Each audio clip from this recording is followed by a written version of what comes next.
Olá, meus amigos. Essa é a primeira aula do curso de Homeopatia e Saúde. Eu resolvi pegar um capítulo que está no meio do livro e trazer para a nossa primeira conversa, que o título é Fatos e Hipóteses. Eu vou dizer como eu vejo hoje essas questões. A homeopatia, me parece que a grande diferença é que os efeitos da substância são aproveitados de uma forma muito diferente da medicina convencional, porque elas provocam um determinado efeito, alguns poucos efeitos, de uma forma bem ostensiva. O que foi descoberto pelo Hahnemann a partir de 1790, alguns efeitos que não são muito evidentes começam a aparecer. E eles são, às vezes, sutis, são raros, e isso forma um conjunto de dados, de informação, que permitem a aplicação terapêutica de uma forma diferente da habitual. Ao invés de pegar uma substância e tratar baseado em um ou dois efeitos, a gente usa esses efeitos que são mais raros e peculiares. A diferença faz com que, vamos dar um exemplo, Drosera é uma substância que é utilizada muito por conta do seu efeito na tosse, mas ela tem muitos outros efeitos. Por exemplo, a sensação de que as pessoas são falsas. Mais adiante tem uma outra sensação que ela foi enganada pelas pessoas. O uso dessas informações assim, num aspecto mais ampliado, permite que você passe a tratar a pessoa e não mais a doença.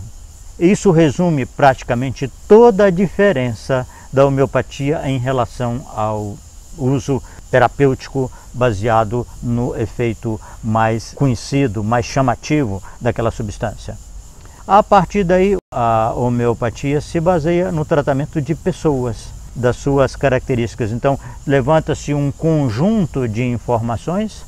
Essa substância pode ser inócua e nesse processo, efeitos aparecem e permitem um emprego terapêutico.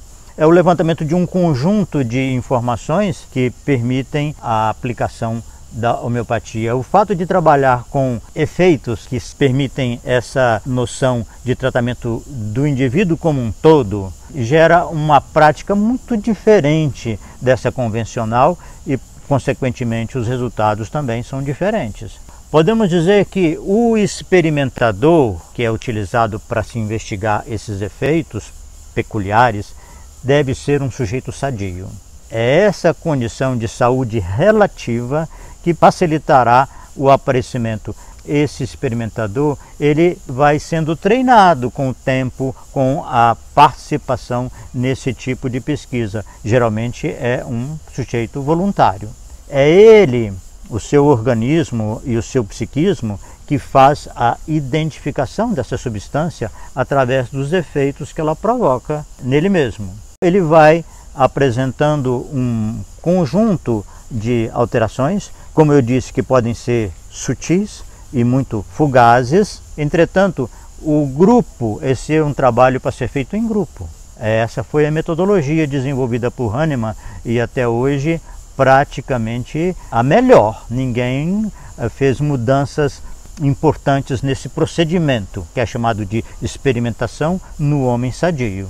Esses dados são coletados através do grupo, forma-se uma imagem, uma personalidade que tem as suas características, as suas modalidades e que permitem o emprego no doente que tenha características que sejam provavelmente suscetíveis de resposta com o emprego dessa substância.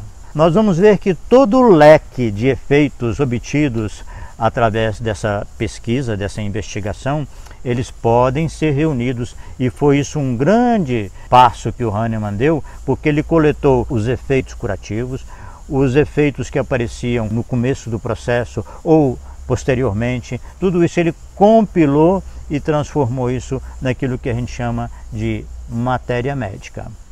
O desafio, em geral, é que esses dados são estranhos, são esquisitos, parecem assim sem sentido, e é importante que você tenha um recurso para estudar para compreender e que eles adquiram lógica, sentido, e você comece a correlacionar isso com o paciente. O discurso, o relato do paciente vai te lembrar e você vai ter ferramentas para aplicar aquela substância no tratamento do paciente. O que nós entendemos é que não há separação de lei de semelhante e lei dos contrários. Todas essas informações obtidas permitem o uso daquela substância para a sua aplicação terapêutica. E vamos ver que o Hahnemann fazia isso. Na prática, ele juntou todos os dados e nós podemos fazer a mesma coisa. Não há por que dissociar ou desprezar algum tipo de informação. Agora, os dados comuns e repetitivos dessa pesquisa, dessa patogenesia, se lembram como se fosse uma doença da substância. Da mesma forma como a medicina se baseia no uso de dados que são repetitivos, que são comuns para entender o que é doença, nós sabemos que os dados peculiares, esses mais raros que aparecem nessa pesquisa, correspondem ao indivíduo e ajudam na individualização dessa pessoa e, consequentemente, da substância que deverá ser empregada no tratamento desse paciente. O material patogenésico, que é a fonte e que o homeopata precisa aprender realmente a lidar muito bem com isso para aplicar na sua prática. E aí a trajetória de vida da pessoa, que vai nos ajudar a entender o que é a agravação, qual que é o prognóstico da pessoa e as leis de cura, que tem uma tradição que elas funcionam no corpo. Nós vamos fazer uma analogia e vamos ver que elas também ocorrem na parte mental. E vamos dar exemplo de casos clínicos, tudo isso em seguida, nas próximas aulas, mas vamos devagar. Agora, no começo do curso, nós vamos deixar mais claro, vamos debulhar um pouco o que é doença, o que é doente e qual o percurso que o doente vai fazer para a sua cura, ou seja, para ele se curar como pessoa, não é apenas a cura da doença. Muito obrigado, até a próxima.